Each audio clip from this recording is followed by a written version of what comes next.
একটা বয়সের পর কোনো একটা নির্দিষ্ট মানুষের সুন্দর চেহারা, সুন্দর চুলের স্টাইল, গায়ের রং এসব আর কোনো কিছুই আকর্ষণ করে না। একটা বয়সের পর আকর্ষণ করে কিছু মানুষের চরিত্র, তার নর্মভদ্র ব্যবহার, তার ব্যক্তিত্ব, তার অভিব্যক্তি, তাই না? আসলে সময়ের সাথে সাথে আমরা পরিপক্ক হই, তাই না? যাই হোক, অনেক গল্প, অনেক কথা হবে তোমাদের সঙ্গে। তার আগে চলো নিজের পরিচয়টা দিয়ে নিই। নমস্কার, কেমন আছো সবাই? আশা করছি সবাই ভালো আছো, আর আমিও বেশ ভালো আছি। আমি রিমি। আজকে আমার আরও একটি নতুন ব্লগে তোমাদের সবাইকে অনেক অনেক স্বাগত জানাই। আচ্ছা, তোমরা অনেক দিন আমাকে এই সিঁড়িটা মুছতে দেখোনি, তাই না? আসলে বেশ কিছুদিন তো বৃষ্টি হয়েছে, সেটা এক কথা। আর তাড়াহুড়ো করে বাচ্চা কাচ্চা নিয়ে স্কুলে যেতে হয়, সকালবেলা সমস্ত কাজ ওই হুড়োতাড়া করেই শেষ করতে হয়, তাই বেশিরভাগ দিনগুলোতেই না এই সিঁড়িটা আমি মুছতে পারি না। তবে আজ যেহেতু শনিবার, ছেলের স্কুলটাও নেই আর বৃষ্টিটাও কিন্তু থেমে গেছে। আজকে থেকে রোদ ওঠা শুরু করেছে, আজকে থেকে গরম পড়া শুরু করেছে। তো ভাবলাম যে আজকে সিঁড়িটাকে বেশ ভালো করে মুছে নেব। কয়েকদিনের বৃষ্টিতে না বেশ কাদামাটি জমেছে সিঁড়িটাতে, তাই সিঁড়িটা আজকে সুন্দর করে মুছে নিচ্ছি। এই তো গতদিন অর্থাৎ শুক্রবারে আমি তোমাদের সঙ্গে কোনো কিছুই শেয়ার করতে পারিনি, কোনো ব্লগ নিয়ে তোমাদের কাছে আসতে পারিনি, আর কাউকে কিন্তু সাপোর্ট করতে পারিনি। কেন জানো? আমার ফোনের ডিসপ্লেটা নষ্ট হয়ে গেছিলো। একে তো কিছু দেখা যাচ্ছিল না, তার উপরে সব কাজ যেন অটোমেটিক হচ্ছিল। মানে অটোমেটিকই কারোর কাছে ফোন চলে যাচ্ছে, অটোমেটিকই ওয়াইটি স্টুডিও খুলে যাচ্ছে, মানে সমস্ত কাজকর্ম নিজে থেকেই হচ্ছে, নিজে থেকেই আবার ঠিক হয়ে যাচ্ছে। এরকম করতে করতে ডিসপ্লেটা আমার গেছে নষ্ট হয়ে। আসলে ফোনটা তো অনেক দিনের হলো, 2018 সালের ফোন আমার, জানো তো। তা বলি, সে বেচারারও তো বয়স হয়েছে, সে আর কতদিন আমাকে সার্ভিস দেবে, তাই না? তবে যতদিন পেরেছে এ কিন্তু ততদিন আমাকে সার্ভিস দিয়েছে। আজ পর্যন্ত আমি ফোনের পেছনে একটা টাকাও খরচা করিনি, জানো তো। তবে আজ আমার ফোনটা একটু নষ্টের দিকে হয়ে গিয়েছে, তবে বেশি লেট করিনি। আমরা কিন্তু সঙ্গে সঙ্গেই ডিসপ্লেটা চেঞ্জ করে এনেছি।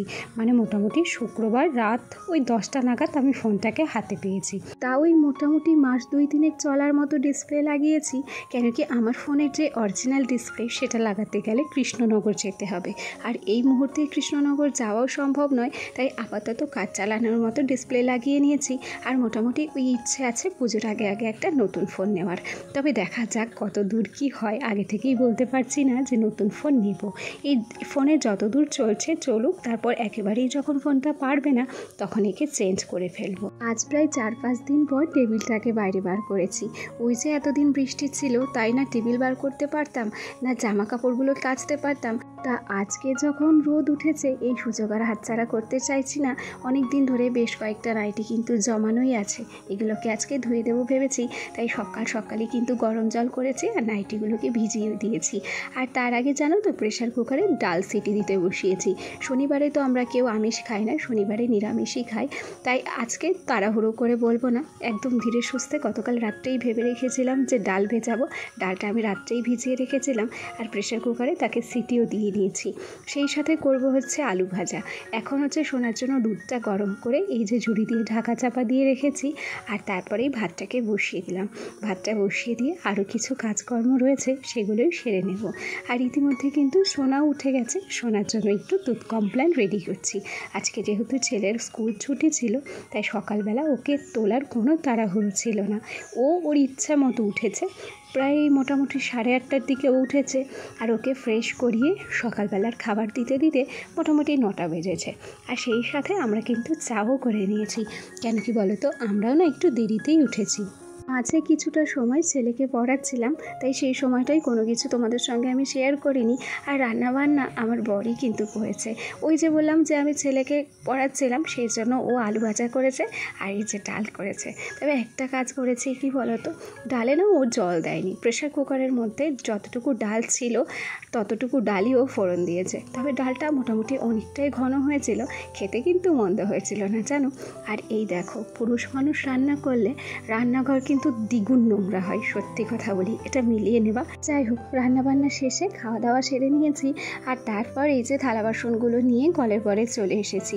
বর্তমানে কয়েকদিন যখন বৃষ্টি হয়েছিল তখন যে কী ভোগান্তি হয়েছিল, যেমন থালা বাসন ধুতে হতো বৃষ্টিতে ভিজে, তেমন বেশিরভাগ কাজগুলোই কিন্তু এই ঘরের মধ্যে বসেই করতে হতো।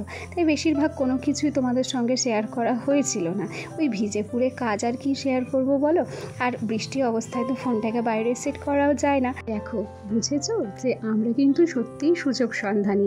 যেই একটু না একটু রোদের দেখা পেয়েছি, অমনি আমাদের কাজগুলোকে ক্যামেরাবন্দি করতে শুরু করেছি।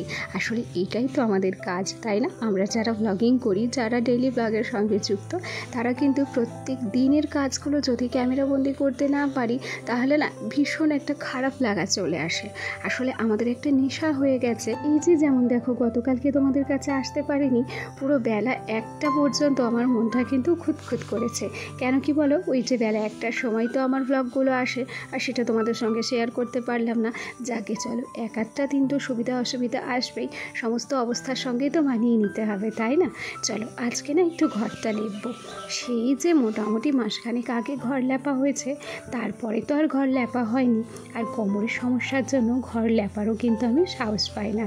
মাঝে ঘর কিন্তু আমার শাশুড়ি মাই লেপে দিয়েছিল, তবে সেই যে প্রত্যেক দিন লেপে দেবে আমার ঘর, সে আশাও তো আমি করতে পারি না, তাই না? তারও তো বয়স হয়েছে, সেও তো যথেষ্ট পরিমাণে কাজ করে খায়।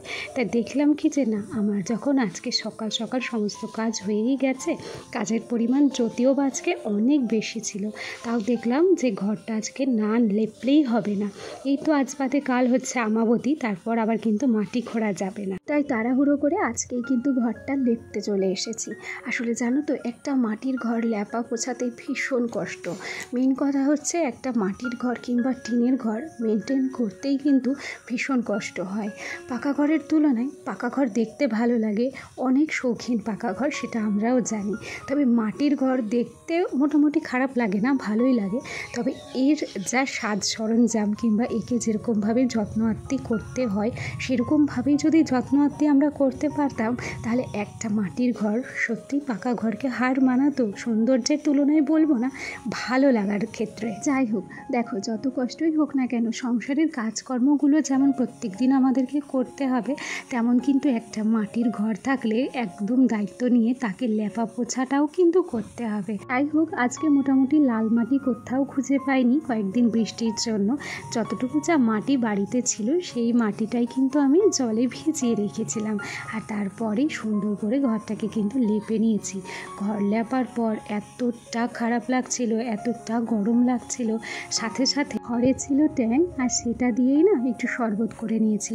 সত্যি কথা বলছি, এত কষ্টের মধ্যে যখন শরবতটা মুখে দিচ্ছিলাম, তখন যে কী তৃপ্তি লাগছিল তার বলার ভাষা নেই। তবে হুটহাট করে গরম লাগার সঙ্গে সঙ্গে এরকমভাবে ঠান্ডা জিনিস খেতে নেই, জানো তো, তাতে করে ক্ষতি হয়। সেটা তো আমরা আর বুঝি না। মানে কষ্ট নিবারণের জন্য আমরা যা খুশি তাই করতে কিন্তু রাজি হয়ে যাই। ফলাফল যা হবে সে না হয় পরেই দেখা যাবে, এই ভাবনা চিন্তাটাই তখন আমাদের মনে কাজ করে। বিশ্বাস করো, পুরো সারা গায়ে মনে হচ্ছিল যে আগুন ধরে গেছে, এত গরম লাগছিল। আবার বাইরে ফ্যানটাও সেট করা ছিল না যে ফ্যানের সামনে একটু বসবো।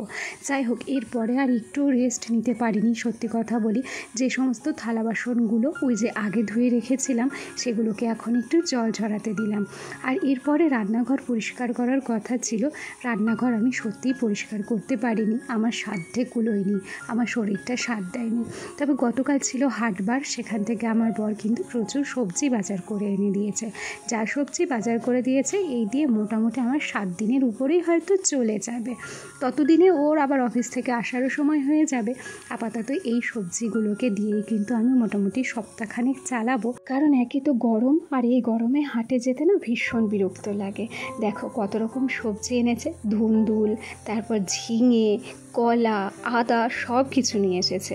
এই তো মোটামুটি চলেই যাবে আমার বেশ কয়েকটা দিন। আর গতকালকে আমও নিয়ে এসেছিল, তবে বলেছিল ফ্রিজে রাখতে, সেগুলোকেও ফ্রিজে রেখে দিয়েছিলাম। আর এখন এই সবজিগুলো ফ্রিজের মধ্যেই তুলে রাখছি। আচ্ছা, ভিডিওর এই পর্যায়ে এসে আমার যে সমস্ত বন্ধুরা প্রথম থেকেই আমার সাথে আছো, পাশে আছো, তোমাদেরকে অসংখ্য ধন্যবাদ জানাচ্ছি। আর আমার যে সমস্ত নতুন বন্ধুরা আজকে ভিডিওটি প্রথম দেখছো, ভিডিওটি ভালো লাগলে আমার সাথে থেকো, আর ভিডিওটিতে অবশ্যই করে কিন্তু একটা লাইক করে দিও।